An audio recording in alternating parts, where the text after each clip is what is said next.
गीता केवल उपदेश नहीं है, यह जीवन की वास्तविक समस्याओं का समाधान है। यह तब कही गई जब अर्जुन सबसे बड़ी मानसिक उलझन में थे, ठीक वैसे ही जैसे आज इंसान तनाव, डर, असफलता और भ्रम में फंसा रहता है। कर्तव्य, ड्यूटी का गहरा अर्थ। गीता कहती है कि कर्तव्य परिस्थिति देखकर नहीं बदलता। अर्जुन का मन भावनाओं में उलझ गया, अपने ही लोगों से कैसे लड़ूं?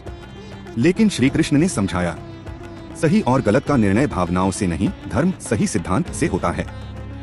जब हम कर्तव्य से भागते हैं, तब मन और भी अशांत हो जाता है। कर्तव्य निभाने से आत्मसम्मान और आंतरिक शांति मिलती है। आज के जीवन में नौकरी में ईमानदारी से काम करना ही धर्म है। परिवार में जिम्मेदारी निभाना ही योग है। निष्काम कर्म, सेल्फलेस एक्शन, असली आजादी। सबसे प्रसिद्ध संदेश, कर्मण्येवाधिकारस्ते मा फलेषु कदाचन, माँ कर्मफल हेतुर्भूर्मा ते संगोस्त्व कर्मणि। गहराई से समझें, फल की चिंता, डर और तनाव, केवल कर्म पर ध्यान, एकाग्रता और शांति। जब हम परिणाम से जुड़ जाते हैं, सफलता पर अहंकार, असफलता पर अवसाद। लेकिन जब हम केवल कर्म करते हैं, मन स्थिर रहता है, आत्मविश्वास बढ़ता है, मन पर नियंत्रण असली युद्ध। गीता बताती है कि सबसे बड़ा युद्ध बाहर नहीं, अंदर है। मन कभी भविष्य की चिंता करता है, कभी अतीत का पछतावा। श्री कृष्ण कहते हैं, अभ्यास, प्रैक्टिस प्लस वैराग्य, डिटैचमेंट, मन पर विजय। अभ्यास, रोज सकारात्मक सोच, ध्यान, अनुशासन।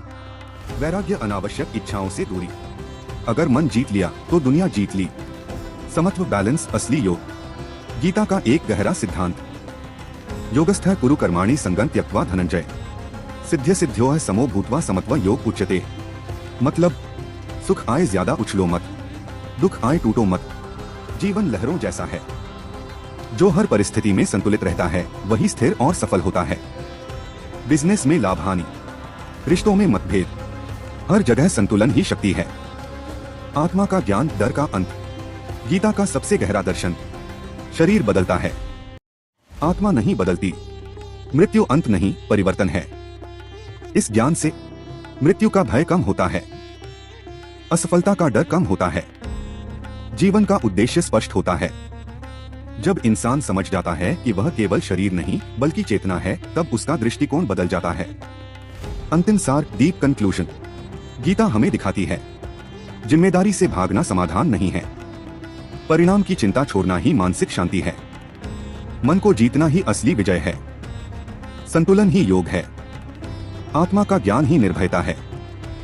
सरल शब्दों में गीता हमें बाहरी सफलता से पहले आंतरिक स्थिरता सिखाती है। और जिस दिन मन स्थिर हो गया, उसी दिन जीवन